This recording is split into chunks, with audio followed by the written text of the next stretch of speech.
नमस्कार। आज मैं सुना रही हूँ सुधा अरोड़ा की कहानी महानगर की मैथिली। नहीं मम्मी, पहले पानी गर्म करो। कहाँ ना, हम ठंडे पानी से नहीं नहाएंगे। आज तो बहुत सर्दी है। क्यों? टाइम क्यों नहीं है? देर क्यों हो रही है? अभी तो सायरन भी नहीं बजा। मम्मी, आप झूठ बोल रहे हो। हमको पता है सब। आज तो कहीं भी नहीं जाना है। आज तो हॉलीडे है, मैजिक लैंप वाला डे, संडे। कल तो आपका हाफ डे था। फिर आज कैसे जाना है? मैथिली नल को कसकर थामे दीवार से सटी खड़ी थी। ओह मम्मी, एक बार कह दिया ना, हम ठंडे पानी से नहाएंगे ही नहीं। होने दो देर। तड़ाक! उधर कमरे में दीवार को खरोचती हुई टूटे कप प्लेट की किरचें और चाय जमीन पर बिखरी पड़ी थी। दोनों बाप बेटी एक जैसे। चित्रा भुनभुनाती हुई कमरे में दाखिल हुई। अब आपको क्या तकलीफ हो गई?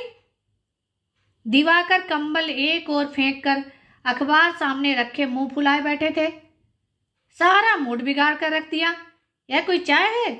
स्वाद ही नहीं है चाय का। सुबह सुबह दिवाकर का मूड चाय के इर्द गिर्द घूमता था। 50 बार कहा है, ग्रीन लेबल ही लाया करो। बाबा, वही चाय है, कभी 19-20 हो जाती है। उसके लिए इतनी तोड़फोड़ की क्या जरूरत है?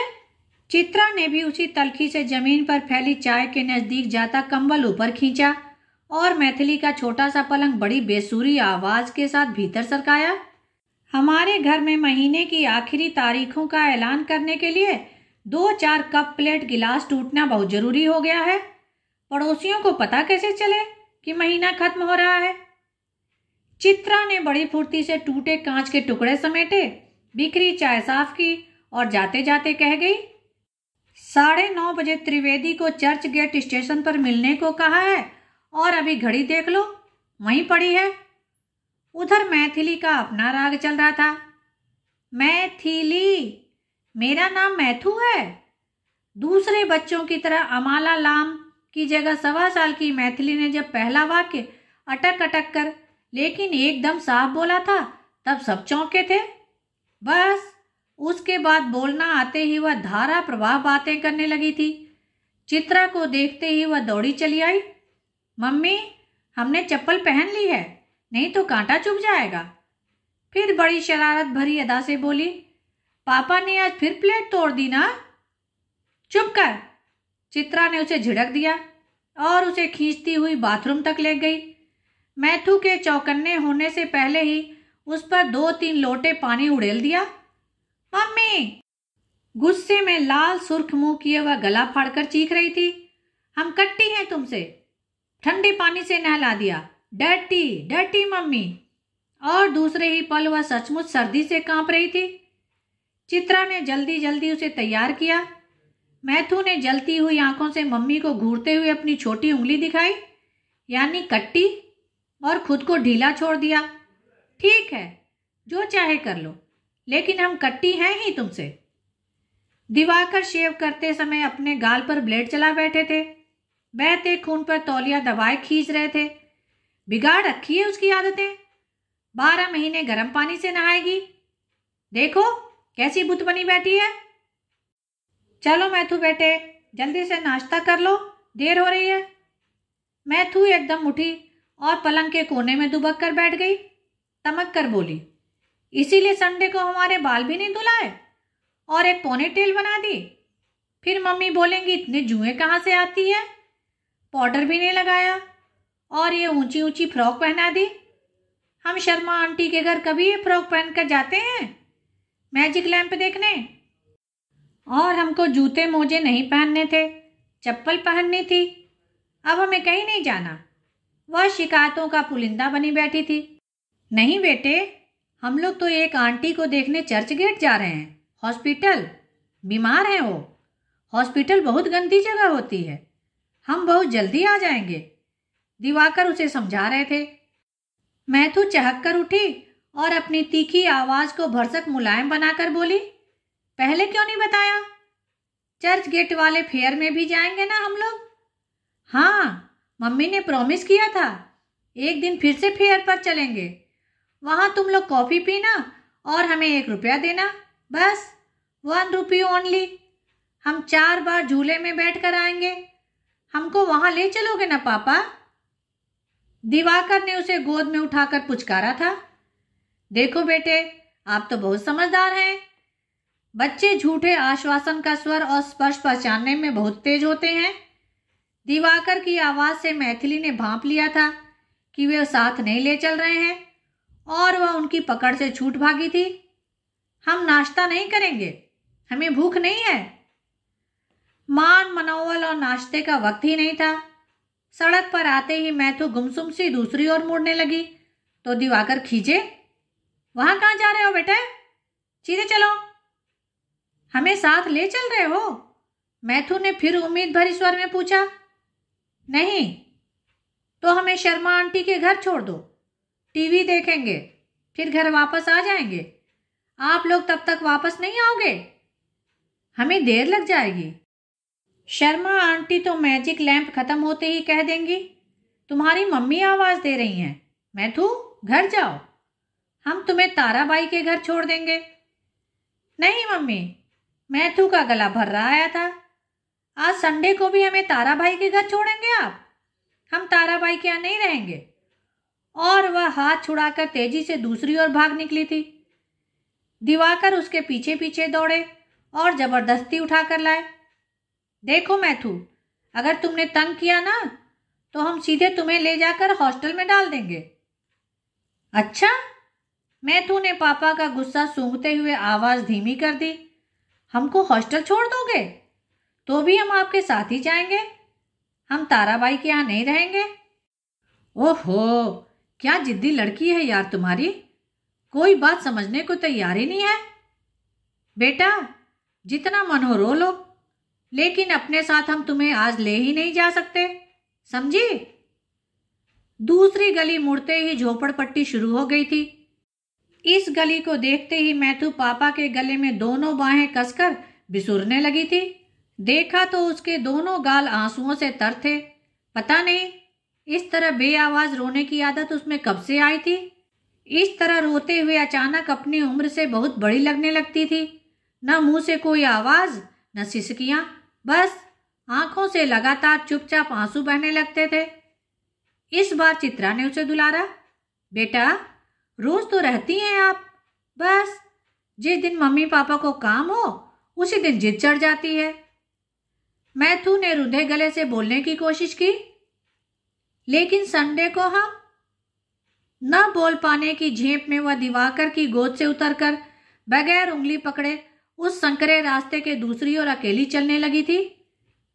कतार में ताराबाई की खोली आखिरी थी, उसके बाद खुला मैदान था और दूसरी तरफ चौड़ी खाई।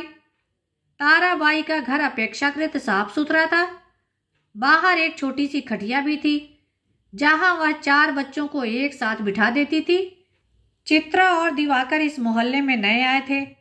अभी 3 महीने पहले ही उन्होंने यह मकान बदला था। यहाँ एक ही इकलौता 14 बाई 12 का कमरा था जिसे उन्होंने ड्राइंग कम डाइनिंग कम बेडरूम बना रखा था। उस एक कमरे और छोटे से लंबे किचन में जहां सिर्फ एक आदमी के खड़े रहने भर की जगह थी, चित्रा और दिवाकर और मैथू जैसे 2.5 आदमी भी भीड़ नजर आते थे। सुबह सुबह जब 8 बजे तक सबको घर से निकलने की जल्दी होती थी, वे कमरे में चलते हुए एक दूसरे से टकराते रहते थे। मैथू बार बार उनके पैरों में आती थी। बस इस नए मकान में एक यह आराम था कि छतें टपकती नहीं थी, वरना जो मकान वह छोड़कर आए थे वहां रसोई में ऐन खाना पकाते समय कढ़ाई के भीतर छत से बरसात का पानी टपकता था। यह जानते हुए भी कि टपकने वाला द्रव सिर्फ बारिश का ही पानी है, खाना खाते हुए कैसी उबकाई सी आती थी। चूंकि यह रोजमर्रा की बात थी, वह सब्जी या दूध फेंक नहीं सकती थी और बालों तथा पीठों पर तो उसे यहाँ वहाँ गीला महसूस करने की आदत सी हो गई थी। छींटों की बौछार आती थी और पूरी दीवार भीग चुकने पर फर्श पर पानी बहना शुरू हो जाता था। उस मकान में बरसात का मौसम पूरी तरह उन सब पर हावी रहता था। बरसात के उन 3 महीनों में लगातार मैथू बीमार रहती थी। अपने फ्लैट में भी गीले फर्श पर चप्पलें चटकाते हुए चित्रा और दिवाकर सीलन और बाथरूम की नाली से निकलते हुए लाल लाल केंचुओं से आक्रांत रहते थे। इस मकान से निकलने के बाद उनके लिए किसी भी तरह के मकान में रहना आसान हो गया था, इसलिए उन्हें घर ढूंढने में ज़्यादा दिक्कत नहीं हुई। पर दूसरे मकान में वे 3-4 महीने ही चैन से रह पाए थे कि हर रोज़ घर लौटने पर उन्हें इस मकान के दरवाजे पर नोटिस लगा हुआ मिलता था, जिसमें उनके वहाँ गैर कानूनी तरीके से रहने के जुर्म को साबित किया जाता था। वे बहुत आसानी से नोटिस का कागज़ फाड़कर कचरे के डिब्बे में फेंक देते थे। पर 2 महीने गुजरने के बाद आखिर एक ईमानदार और कड़े सुरक्षा अफसर के आने पर उन्हें मैं सामान सड़क पर आना पड़ा था। 15 दिन किसी दोस्त के यहाँ गुजारकर आखिर इस एक कमरे के मकान में आ गए, जहाँ और सारी सुविधाएं थीं, सिवाय इसके कि पड़ोसी बड़े सुखी, समृद्ध और आत्मकेंद्रित थे। चित्रा और दिवाकर के घर टूटते बर्तनों से उन्हें कोई दिलचस्पी नहीं थी। सबसे बढ़िया सुविधा यहाँ मैथू के लिए थी।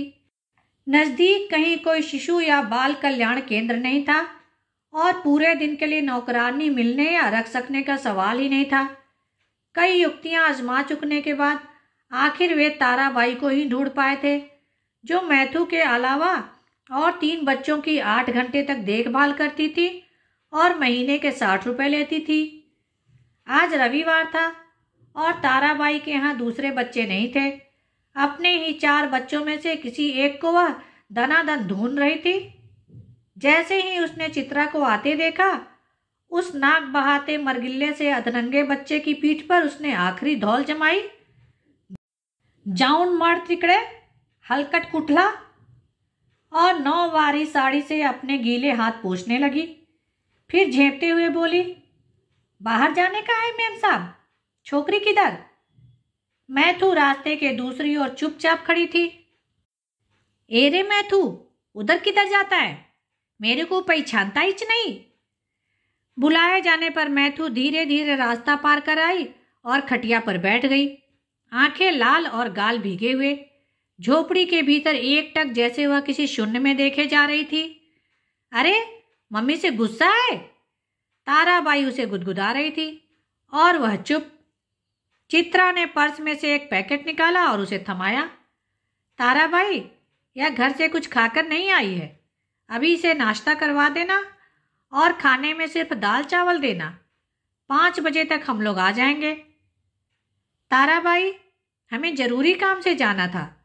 दिवाकर ने जैसे सफाई दी, फिर मैथू के गाल थपथपाए। ओके बेटा, हम जल्दी आ जाएंगे। मैथू ने न दिवाकर का हाथ झटका न सिर घुमाया, दूसरी तरफ मुंह किए उसी तरह गुमसुम बैठी रही। ताराबाई बोलती जा रही थी, सेठ तुम फिक्र नहीं करना, अभी तुम लोग बस स्टॉप तक भी नहीं पहुंचा होएगा, इधर मैथू का कथा पुराण चालू हो जाएगा। हमारा मुल्क में इतना बड़ा घर, दादा दादी बुआ मौसी सब कितना अच्छा लोग, पपीता का झाड़, टोमेटो चीरोप सब अक्खा दिन चालू रहेगा। अपना तो भेजा खलास कर देगा है छोकरी। मेम साहब तुम फिक्र नहीं करना, ये अभी ठीक हो जाएगा। ताराबाई की आवाज में एक चहक थी। संभवतः इस चहक की तह में 5 का कड़कता हुआ नोट भी था, जो शाम को उसे मिलने वाला था। इतवार और छुट्टी के दिन बच्चा संभालने के लिए वह 5 रुपये अलग से लेती थी, जो उसकी 60 रुपये महीने की पगार में शुमार नहीं थे। चित्रा जानती थी कि मैथू अभी थोड़ी देर में सब कुछ भूल भाल कर खेलने लगेगी, पर फिर भी उसे वहां छोड़कर लौटते हुए भीतर कहीं बहुत शिथिल और असहाय होती जा रही थी। बस की क्यू में खड़े दोनों चुप बने रहे। बस जल्दी ही मिल गई और बैठते ही दिवाकर ने चित्रा को कुरेदा, अब तुम्हें क्या हो गया है? वह जल्दी ही ठीक हो जाएगी। उस दिन देखा नहीं, लौटे तो कूदती फांदती मिली। नहीं, मुझे अच्छा नहीं लग रहा। मैथू कभी कभी एकदम बड़ों की तरह बिहेव करने लगती है।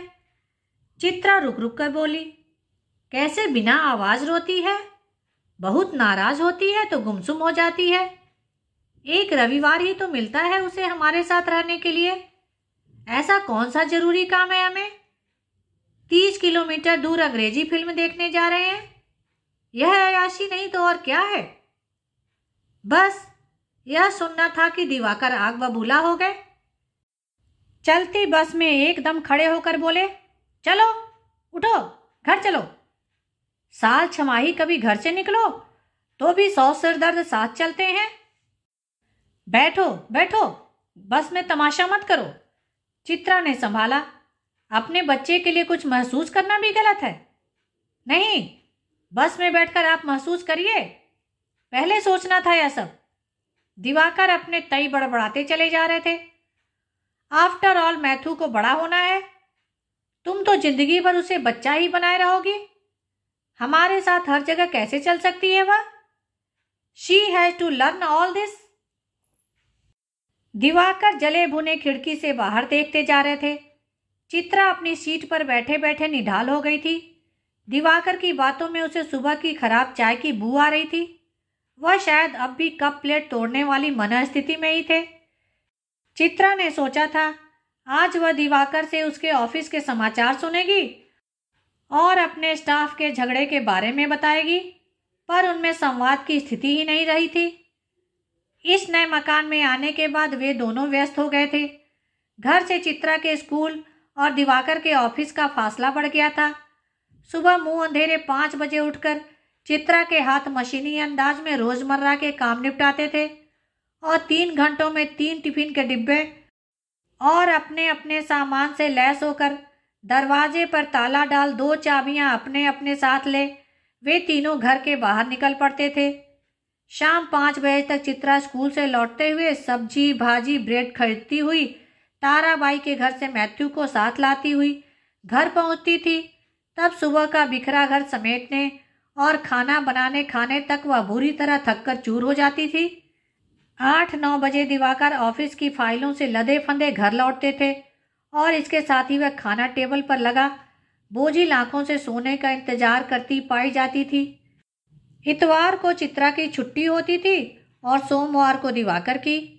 दोनों की कॉमन छुट्टियां कम पड़ती थी और पिछले 3 महीनों में वे आपस में सिर्फ जरूरी बातें ही कर पाए थे। रोज की इस बंधी बधाई रूटीन में कुछ अनकहे अनजाने कारणों से दिवाकर और मैथिली दोनों कुड़ते रहते थे। चित्रा को इन दोनों मोर्चों को संभालना होता था। गुस्से और जिद में एक स्वभाव होते हुए बाप और बेटी में 36 का रिश्ता था। दोनों हद दर्जे के असहनशील थे। स्टेशन पर भीतर घुसते ही 5 नंबर प्लेटफॉर्म को खाली देखकर यह साफ हो गया था कि डबल फास्ट ट्रेन छूट चुकी है। धीमी गाड़ी भी छूटने ही वाली थी और लोग बाहर झूल रहे थे। चित्रा को महिलाओं वाले डिब्बे में चढ़ाकर दिवाकर खुद साथ वाले डिब्बे की भीड़ में धंस गए थे। दोनों के पास द्वितीय श्रेणी के क्वार्टरली पास थे और यूं भी दोनों भीड़ में एक साथ यात्रा करने की मनस्थिति में नहीं थे। इतवार को भी इतने लोगों को पता नहीं कहाँ जाना होता है। चित्रा की अनुभवी आंखें पूरे डिब्बे को टटोल आईं। यहाँ दादर से पहले बैठने की जगह नहीं मिलेगी और जगह मिली भी दादर पहुंचकर ही। लेकिन परेल से ही अस्त व्यस्त कपड़ों में एक थकी हुई महिला 2 बच्चों को लेकर ऐन उसके सामने आ खड़ी हुई। एक बच्चा उंगली पकड़े था और दूसरा भूख से बिलबिलाता हुआ माँ के सीने पर मुंह मार रहा था। उस महिला ने बैठने की जगह के लिए दोनों ओर याचना भरी नजरों से देखा, फिर खड़े खड़े ही ब्लाउज खोलकर बच्चे को दूध पिलाने लगी। ट्रेन के हिचकोलों से वह महिला इधर उधर लुढ़क रही थी, कभी अपने कपड़े संभालती, कभी दोनों बच्चों को। चित्रा से आखिर बैठे नहीं रहा गया और वह कपड़े झाड़ती हुई उठ खड़ी हुई। वह औरत बड़े अकृतज्ञ भाव से खाली हुई सीट पर बैठ गई। उसने भी औरों की तरह ही समझा कि उसे अगले स्टेशन पर उतरना होगा, लेकिन यह चित्रा की कसबाई प्रवृत्ति थी कि वह जब तब बूढ़ी और बाल बच्चों वाली महिलाओं को जगह दे दिया करती थी, वरना बंबई में उनके लिए कोई रियायत नहीं थी।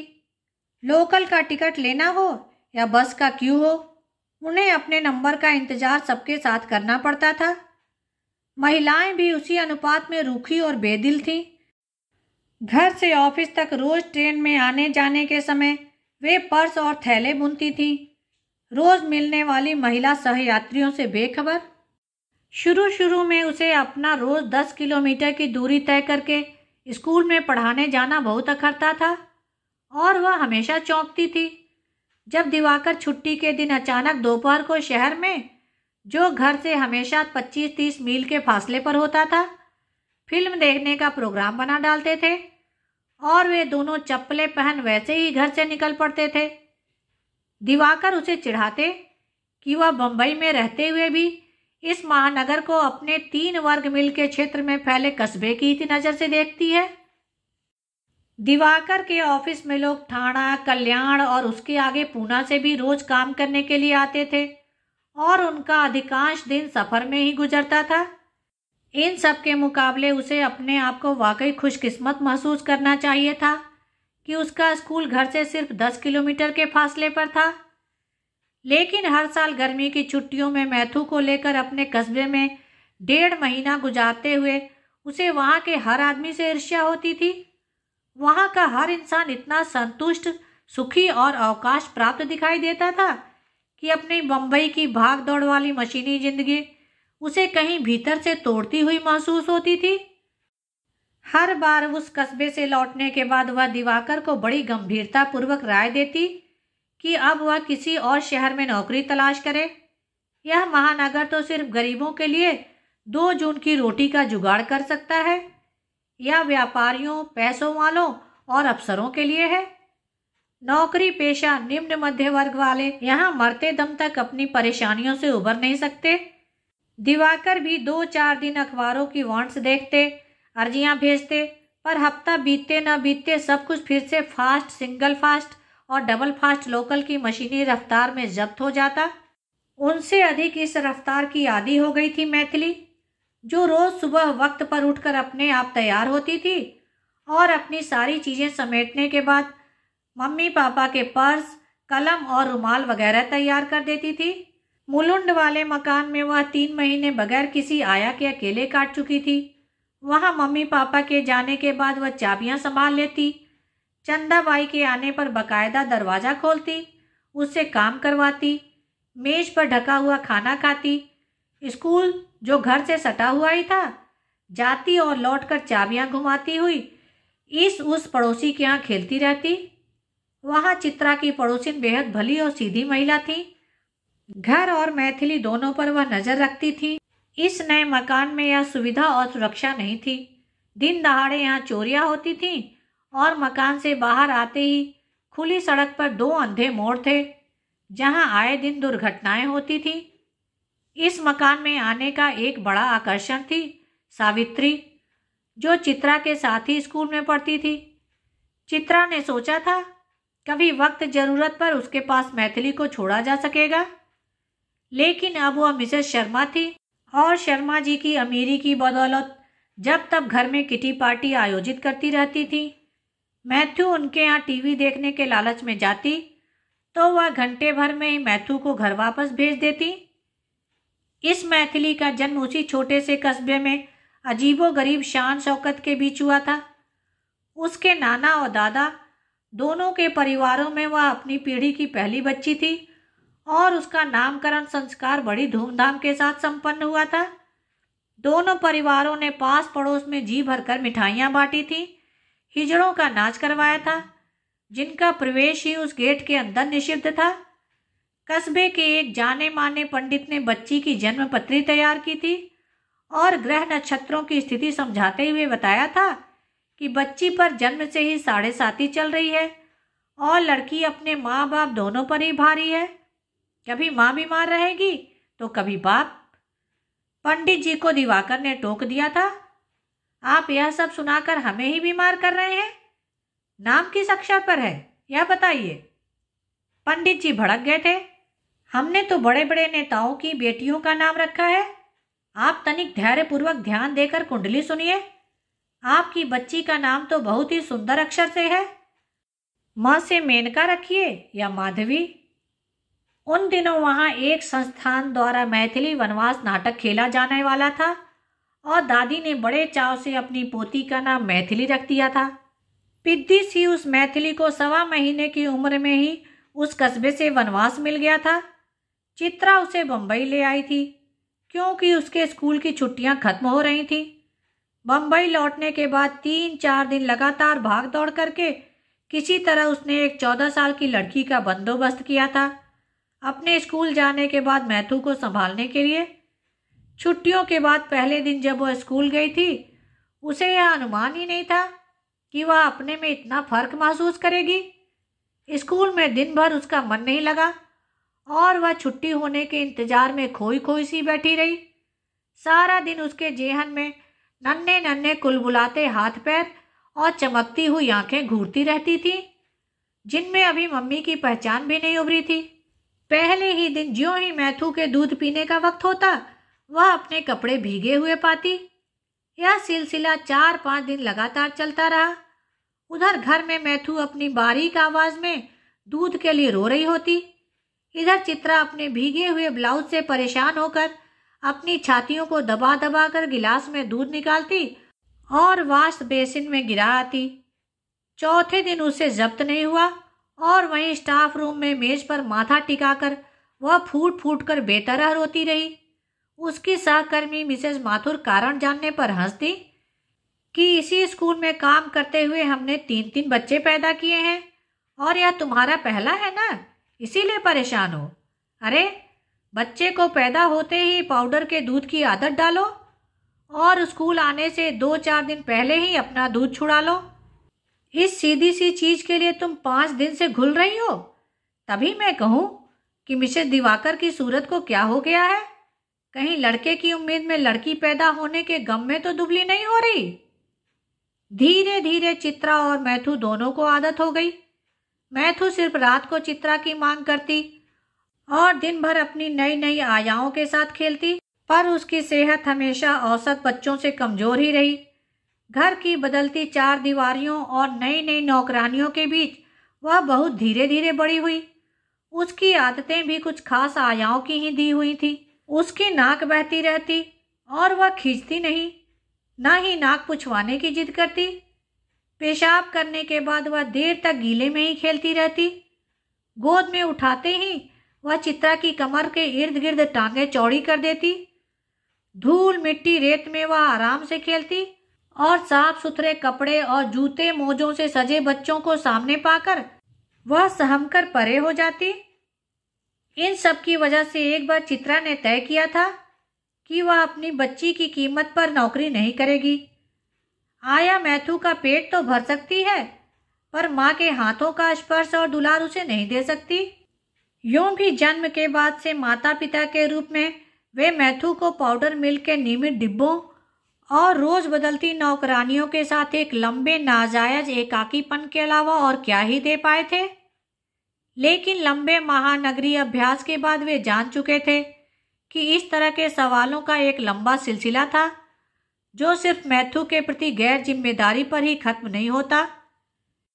गैर कानूनी मकानों, अनियतकालीन नौकरी के गलत समझौतों, जिंदगी की मशीनी रफ्तार और आवश्यकताओं के क्रूर अर्थगणित ने उन्हें एक असहाय अव्यवस्थित नागरिक से उठाकर एक निहायत व्यावहारिक और स्वार्थी इंसान में तब्दील कर दिया था। क्षणिक आवेश में नौकरी छोड़ देने का निर्णय चित्रा ने दिवाकर को काफी जोश के साथ सुनाया था, लेकिन ममता का ज्वार उतर जाने पर वह दोनों की सम्मिलित आय में से अपने 450 रुपये घटाकर किसी चमत्कारी मासिक बजट तक पहुंचाने की कोशिश में सफल नहीं हो पाई थी। हर बार महानगर का अर्थशास्त्र उसे मात दे जाता था। दिवाकर ने कुछ भी कहने की जरूरत नहीं समझी थी और नौकरी छोड़ देने के ख्याल को चित्रा ने किसी फिजूल से भावुक सपने की तरह स्थगित कर दिया था। जब उन्होंने चौथा मकान बदला, तब मैथिली 3.25 साल की थी। यूं मकान बदलने का कोई विशेष महत्व नहीं था, पर मुलुंड स्थित अपने मकान की पड़ोसी से मैथू को खासा मोह हो गया था। वहां से आने के बाद मैथिली ने हफ्ते भर ठीक से खाना नहीं खाया। वह बार बार जिद करती कि वह मकान क्यों छोड़ा, हमें तो आंटी के पास ही रहना था।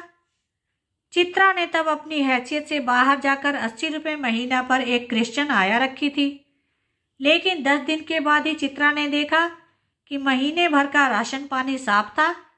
आया के चेहरे की रंगत बदल गई थी और मैथू दुबली होती जा रही थी। उसने आया बदल दी और एक छोटी लड़की रख ली। पर वह लड़की 2 दिन में ही बिदक गई। वह सिर्फ उस घर में अक्खा दिन का काम करेगी जहाँ टीवी होगा। चित्रा दिवाकर के पास न तो टीवी खरीदने के लिए पैसा था, न टीवी देखने के लिए वक्त। मैथू भी समझदार हो चली थी। खुद को बहलाने के लिए उसने स्वयं ही कई साधन ढूंढ निकाले थे, कई शौक पैदा कर लिए थे। वह अपने आप से बातें करती, आईने के सामने खड़े होकर तरह तरह के मुंह बनाती, अभिनय करती। जब तब कागज, कूची और रंगों के डिब्बे फैलाए बैठी रहती। स्कूल जाना तो उसने 2.25 साल की उम्र से शुरू कर दिया था। नए मकान में आते ही मैथिली बड़े स्कूल में जाने लगी थी। चूंकि स्कूल ताराबाई के घर के नज़दीक था, ताराबाई ही मैथू को स्कूल लेने जाती और छोड़ने जाती थी। पहले ही दिन स्कूल से लौटने पर मैथू ने मुंह फुलाकर चित्रा से कहा, मम्मी, आपने हमारा इतना गंदा नाम क्यों रखा? गंदा नाम? चित्रा चौंकी। मैथिली अच्छा नाम नहीं है क्या? छी, मैडम को तो हमारा नाम समझ में भी नहीं आता था। पूछ रही थी मैथिली का मतलब क्या होता है। मैथू सचमुच नाराज थी। हमारी क्लास में सबके कितने अच्छे अच्छे नाम हैं। कैथरीन, रम्या, सुरभिद, लिली, रुचि, रेशमा और एक सोनल है, राजुल है। रम्या कहती है मैथिली तो मेथीचा साग होता है। हम क्या मेथीचा साग है? चित्रा ने उसे समझाया, बेटा, यह शिकायत तो हर बेटी को अपनी माँ से होता है, चाहे कितना भी अच्छा नाम रख लो। मैं जब छोटी थी ना, तो तुम्हारी नानी को कहती थी मेरा नाम चित्रा क्यों रखा? अब आप बड़े हो गए तो अपना नाम बदल लेना। आप बड़े नहीं हुए क्या? मैथू पूछ रही थी। फिर आपने अपना नाम क्यों नहीं बदला? हम तो अपना नाम अभी बदलेंगे। हमारा नाम, उसने सोच कर कहा, चित्रा रख दो। चर्च गेट पर दिवाकर साथ वाले डिब्बे से कूदकर आते ऐसे लगे जैसे किला फतह कर आए हो। शायद मर्दों के डिब्बे में भी उतनी ही भीड़ थी। बस की नाराजगी और बहस स्लो गाड़ी की सुस्त चाल में खो चुकी थी। थकान के बावजूद दोनों अब फिल्म देखने के लिए मानसिक रूप से अपने आप को तरोताजा महसूस करने की कोशिश में थे। जिस आसानी से वे चर्च गेट पहुंच गए थे, लौटते हुए उन्हें उम्मीद नहीं थी कि इतनी देर लगेगी। पर माहीमौ बांद्रा के बीच पाइपलाइन फट जाने से कई गाड़ियां कैंसिल हो गई थी और बसों के लिए बहुत लंबी कतार थी। आखिरकार बस में 2.25 घंटे की यात्रा कर जब वे बोरीवली पहुंचे तो भूल चुके थे कि जिस फिल्म को देखने के लिए वे 60 किलोमीटर का सफर तय कर चुके हैं, उसका विषय क्या था। ताराबाई की झोपड़ी वाली गली तक आते ही उनके कदम सीधे हो गए थे। उन्हें उम्मीद थी कि मैथू दूर से ही उन्हें देख गली के नुक्कड़ तक भागी आएगी। उन्हें काफी देर भी हो गई थी लौटने में, पर ताराबाई की खोली तक पहुंचकर भी उन्हें मैथू दिखाई नहीं दी। ताराबाई भीतर से निकल कर आई। बहुत देर लगाया मेम साहब, ऐसा नहीं करने का।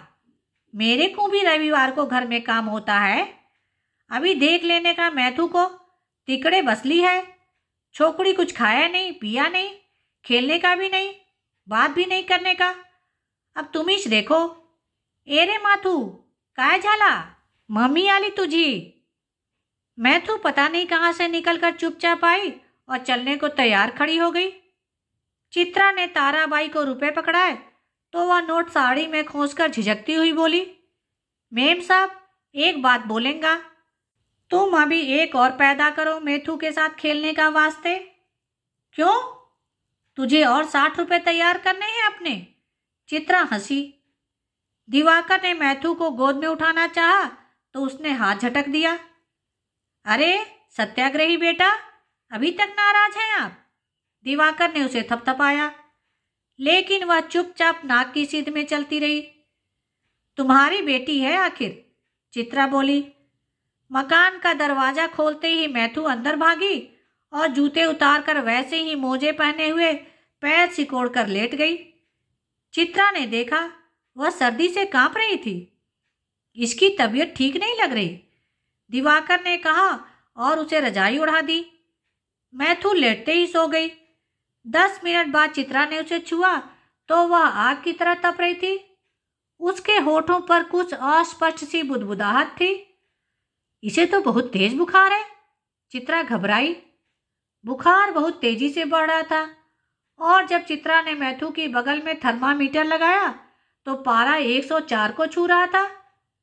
जिस मैथू को वे सोया समझ रहे थे वह दरअसल सोई नहीं थी, बेहोश थी और उसी बेहोशी में वह धीरे धीरे बुदबुदा रही थी।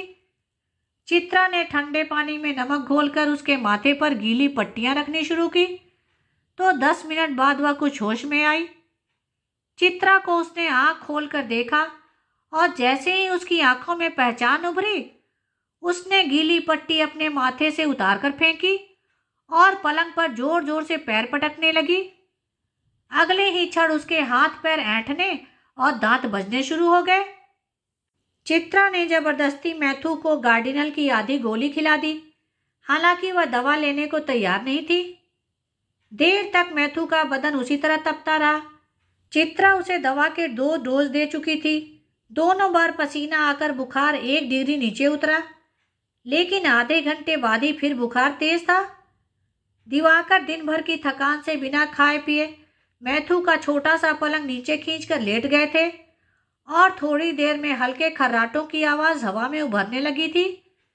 दिवाकर की नींद गहरी हो इससे पहले ही चित्रा ने उसे झकझोरा। दिवाकर चौंक कर उठे। कैसी है मैथू? पहले से कम है, बार बार पानी मांग रही है, बस। दिवाकर ने करवट बदल ली। अच्छा, मैं थोड़ा लेट लूं?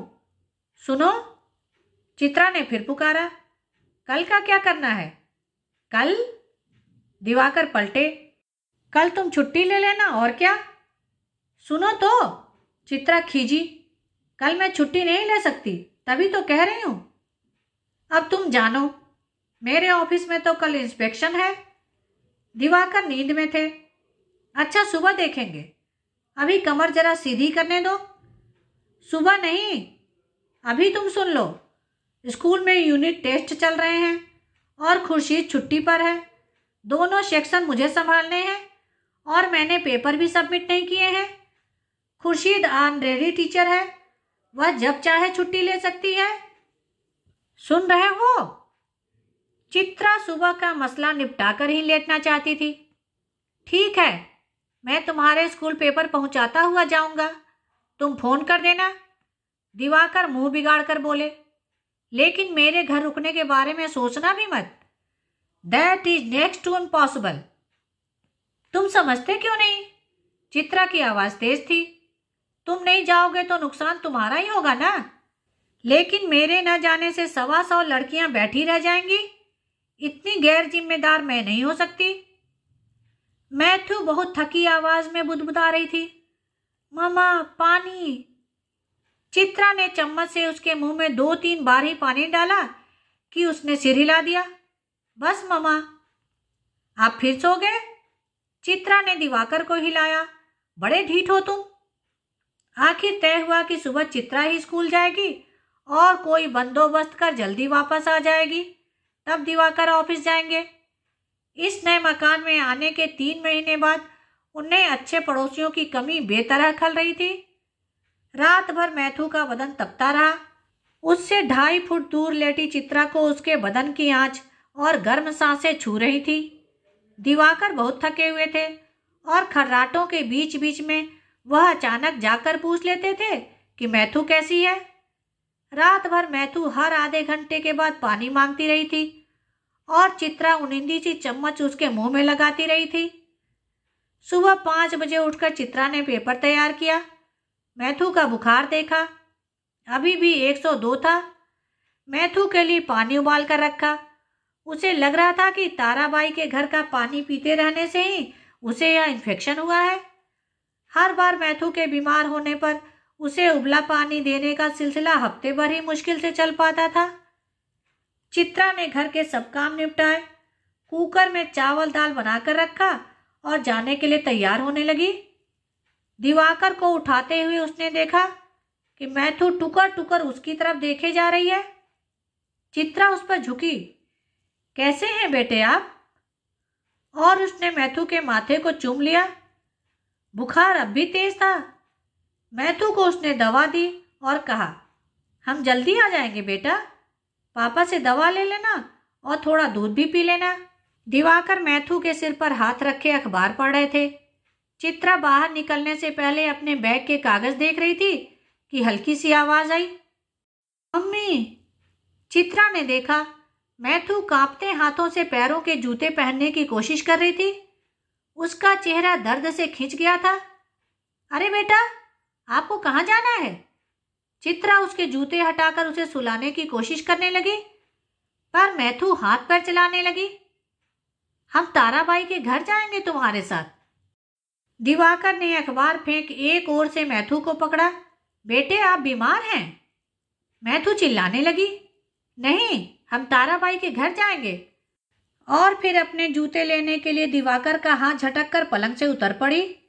चित्रा, दिवाकर दोनों ने उसे थामा, पर वह हाथ पैर पटकती रही, चीखती रही, मम्मी जाओ ऑफिस, पापा जाओ ऑफिस, हम भी जाएंगे, हमारे जूते दो मम्मी, हमको मत पकड़ो पापा। और वह दोबारा बेहोश हो गई थी।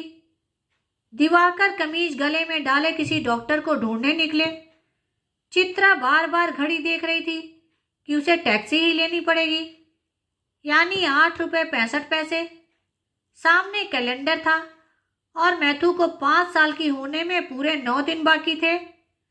हर साल अपनी इकलौती बेटी का जन्मदिन वे बड़ी धूमधाम से मनाते थे।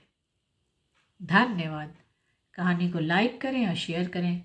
मेरे चैनल को सब्सक्राइब कर लें, जिससे सभी कहानियाँ आपको समय पर मिल जाएं।